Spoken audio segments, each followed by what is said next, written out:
ডাঙৰ মা ঘৰখন যে আমাৰ কেনেকৈ চলিব লাগিব সেইটোতো চিন্তা কৰিব সময় হ'ল। দাদা দুটাতো এনেকুৱাই হ'ল, ডাঙৰটো মদাহী হ'ল, সৰুটোতো আৰু এইটোৱে হ'ল ছোৱালীৰ হেৰিতে পৰিল। কি কৰিবা তুমি? সৰু সাৰাকৈ টিউশ্যন এটা বাছি লোৱা, নহ'লে খাবি কি? আন এখন ঘৰলৈ বিয়া দিলেও তোমালোকক দিবলৈ একো নাই। কি কৰিবা চিন্তা কৰি চোৱা। ইজনীৰো পঢ়াৰ খৰচ কত কি কৰিব লাগে। দেউতাতো সৰুতে নোহোৱা হ'ল, মইনো কি কৰিম? এই বুঢ়া বয়সত মই এইবিলাক চিন্তা কৰি কৰি মই পাগল হৈ গৈছোঁ। কেতিয়াবা মই মৰি থাকিম। তোমালোকে কি কৰিবা? এই দুটা দাদাই তোমালোকক কোনোদিনে নাচায়। নিজৰ খৰচ নিজে উলিয়াই লোৱা। মোৰ আৰু উপায় নাই মাজনী। শুনা মা, মই আগৰে পৰা ভাবি আছোঁ টিউশ্যন কৰিম বুলি। এইবাৰ মই কৰিম। আপোনাৰ কষ্ট মোৰ সহ্য নহয়। চিন্তা নকৰিবি মাজনী, ভগৱানে তোমাক চকু মেলি চাব। তুমি কোনো চিন্তা নকৰিবি, ভগৱানে তোমাক সহায় কৰিব মাজনী। মা মোক কেইখনমান বহি লাগিছিলে, দাদাহঁতক ক'ব নোৱাৰোঁৱে। মইনো কি কৰিম মাজনী, কেনেকৈ দিম মই? তোমাৰ বাইদেউৰ বিয়াৰ বয়স হৈছে, ঘৰখন চলাব লাগে। দাদা দুটা হৈছে মদাহী, এটাই ঘূৰি ফুৰে। মইনো কি কৰিম? মোৰ আৰু উপায় নাই। হ'ব দিয়া, বাকী বোকাকৈ কিবা এটাকে আনি দিম আৰু। নাজানো ভগৱানে কি পৰীক্ষা চাইছে মাজনী, কি পৰীক্ষা চাইছে ভগৱানে। মই আৰু হাৰি গৈছোঁ মাজনী। কি হ'ল? কি হ'ল? ভাত নাই নেকি? ভাত বনোৱা নাই। দিনৰে দিনটো মদ খোৱা শেষ হ'ল তোমাৰ?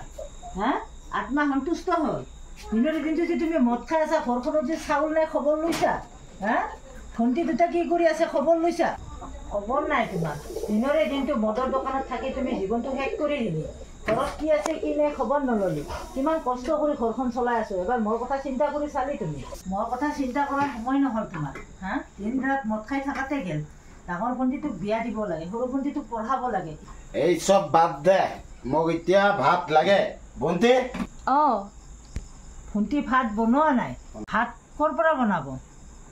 ঘৰত চাউল নহ'লে তুমি চিন্তা কৰিছা? এনেকৈ দম দি খোৱাৰকে তুমি মোক বিয়া আনি খুৱাই মাৰি নেপেলাও কিয়? সেইটোৱে কৈছোঁ, সঁচা কথাই কৈছোঁ তোমাক। মই মৰি গ'লে তোমাৰ শান্তি হ'ব।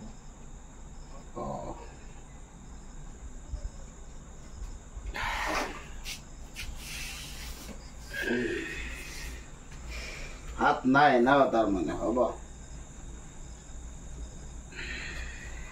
ভাত নাই আজি, চিন্তা কৰিব নালাগে। তুমি এনেকুৱাই শুই যোৱা, চিৰদিন শুব পাৰিবা। তুমিতো চিন্তাই নকৰিলে। সৰু ভাইটিটো এনেকুৱাই হ'ল, আজি ইফালে কালি সিফালে, ক'ৰবাত মাৰপিট কৰিছে, কোনোবা ছোৱালী চকাইছে, কোনোবা ছোৱালীক লৈ পলাই ফুৰিছে। জীৱনটোতো এনেকুৱাই হ'ল। তোমালোকে কি বিচাৰিছা ঘৰখনত? দুজন ল'ৰাৰ খবৰ নাই। ছোৱালী দুজনীয়ে ইফাল সিফাল কি কৰিব? যিফালে যায় সিফালে তোমালোকৰে কথা শুনিব লাগে। জীৱনটো কি ঘৰ তোমালোকৰ? নিজা ঘৰ বোলা বস্তুৱেই নাই তোমালোকৰ। ডাঙৰ ল'ৰাটো হৈ থাকেনে এনেকৈ মদ ভাং খাই আহিলে কি হ'ব? জীৱনত কিবা উন্নতি কৰিব পাৰিবি? ভাইটিক বুজাব পাৰিছা তুমি? নাই, বুজাব পৰা নাই। জীৱনটো তোমালোকৰ এনেকুৱাই হৈ থাকিব। নাজানো ভগৱানে মোক কি ল'ৰা জন্ম দিব দিছে, মই একো বুজি নাপালোঁ। ছোৱালী দুজনীৰ মুখ দুখন চালে বেয়াই লাগে, আৰু বুজাই ক'ব নোৱাৰোঁ। আৰু মই সাগৰি গৈছোঁ। মই কিমান বুজাম আৰু তোমালোক? খালিতো মোকে কৈ থাকিবি, মোকে কৈ। মইতো মদ খোৱাৰ কাৰণে বহুত কুঁৱলী, আৰু ভাইটিৰ কথাটো একো নকয়। ভাইটিক বুজাব পাৰিছা? মইতো কৈ কৈ ভাগৰি বুজাব পাৰিছা? আহিব ৰ এতিয়া, পুৰা কি ষ্টেণ্ডাৰ্ডত আহিব, যেন অফিচাৰৰ বেটাহে আৰু আহিব ৰ'বা, যেন সি একো কৰিয়ে অহা নাই। মই ডাঙৰৰ কাৰণে মৰে ভুল। তুমি সৎ পথত গ'লেহে ভাল হ'ল হয়। তুমিতো সৎ পথত যাব নোৱাৰা নহয়।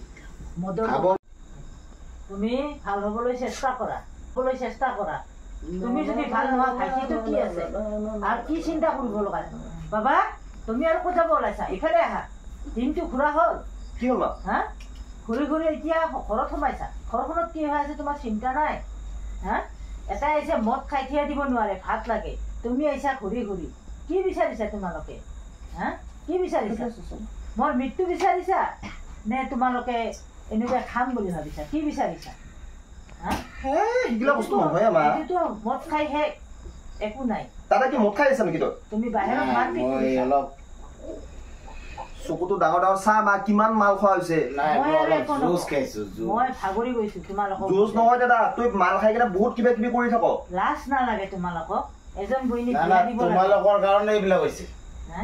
তোমাৰ কাৰণে অলৰেডি বেছি হৈছে ডাঙৰ মই- ভণ্টিক বিয়া দিব লাগে চিন্তা কৰিছা সৰু ভণ্টিক কিতাপ পঢ়া খৰচ দিব লাগে চিন্তা কৰিছা ঘৰত চাউল নাই চিন্তা কৰিছা তোমালোকেতো চিন্তা কৰা নাই ডাঙৰ ভণ্টিক বিয়া দিব লাগে সৰু ভণ্টিক পঢ়া খৰচ দিব লাগে মই কি কৰিম মই কোনফালে চাম না তোমালোকক খোৱাই যোগাৰ কৰিম নে ইহঁতক মই পঢ়া খৰচ দিম না ডাঙৰ ভণ্টিৰ বিয়াৰ চিন্তা কৰিম হা তোমালোকে এনেকুৱাকৈ মাকক ৰাখি থকাৰকৈ মাৰি নেপেলাও কিয় মই আৰু নোৱাৰা হৈছোঁ বাবা তোমালোকে যি কৰা তাকে কৰা তুমি ফুৰিবা ইফালে মাৰপিট কৰি ডাঙৰটোৱে ফুৰিব মদ খাই মই জীয়াই থাকিব আৰু ইচ্ছা নোহোৱা হৈছে এইখন ঘৰত আৰু মই থাকিব ইচ্ছা নাই উপযুক্ত ল'ৰা থকাত মাকে এনেকৈ কষ্ট খাই থকাটো চাই থাকিব নোৱাৰে মাজনী তোমালোকে কিবা দাদাই এটা কি কোৱা। কৰি আছে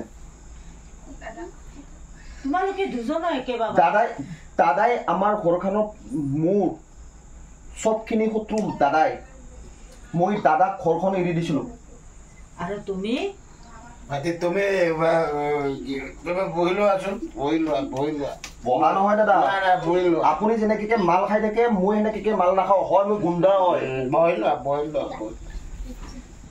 লোৱা বহিছো মই বাৰু কওক এনে ভা ভাল আপুনি কিন্তু বেয়া নাপাব দাদাক মই সিদিনাখন বহুত লাজ পাইছো দাদা সিদিনাখন মাল খাই কিনে ক'ৰবাত পৰি আছিলে আৰু কালিৰ কোনোবাৰ লগত মাৰপিট কৰি তোমাক মোবাইলত ফটো কৰি ভাইৰেল কৰি দিছে সেইটো এইবিলাক মই চাবৰ কাৰণে জীয়াই থাকিছে নেকি সৰু বাবা হা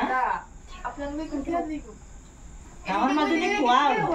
কিবা এটা কোৱা দেখা নাই ভণ্টি দুজনী লাজ পাইছে হা মোবাইলত তোমালোকক দৃশ্য দেখা পাই লাজ লাগিছে এজনে মদ খাই ৰাস্তাত পৰি আছে মানুহে আহি দেখুৱাইছে এজনে মাৰপিট কৰিছে সেইটো মানুহে আহি দেখাইছে এনেকে মাকে জানো জীয়াই থাকিব পাৰে সৰুবা মা তোমালোকে সলনি হোৱা দুয়োটাতো সৰুতে মৰিল কিন্তু কিন্তু ভাইটি মই এটা কথা কওঁ ভাইটি মই আজি মাল খাব পাৰোঁ ঠিক আছে আৰু এই মালৰ মুখেদিও কৈ আছোঁ ৰাতিপুৱাও কম ঠিক আছে তুমি ভাল হ'বা হ'ম দাদা ময়ো ভাল হ'ম আমি মই চিয়ৰ কালিও হওঁ এতিয়াৰ পৰাই ভাল প্ৰতিশ্ৰুতি দিয়ক মই দিম যি দিব লাগে দিম ভণ্টি আছে মা আছে সিহঁতৰ চকুত যাতে কান্দন নাহে এই বস্তুটো আমাৰ হ'ব লাগে ঘৰত আগত যেনেকুৱা আছিল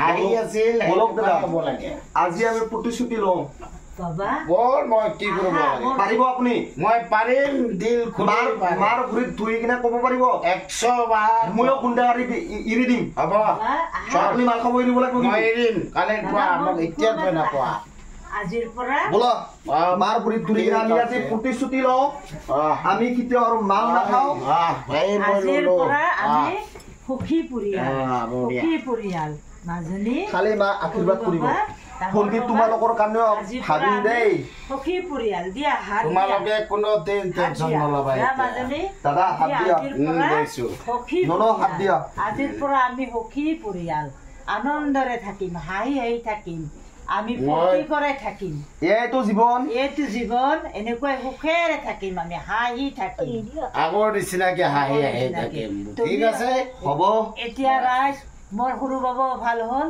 ডাঙৰ বাবাও মদ এৰিল সৰু বাবাও আজিকালি কামত ধৰিছে মই গুণ্ডাগাৰীত চব বাদ দিম আৰু দিলে আমাৰ নিচিনা সুখৰ সংসাৰ নাই সকলোৱে মাতৃবিলাকে সন্তানক এনেকে বুজাই কেনে সৎ পথত নিয়াৰ চেষ্টা কৰক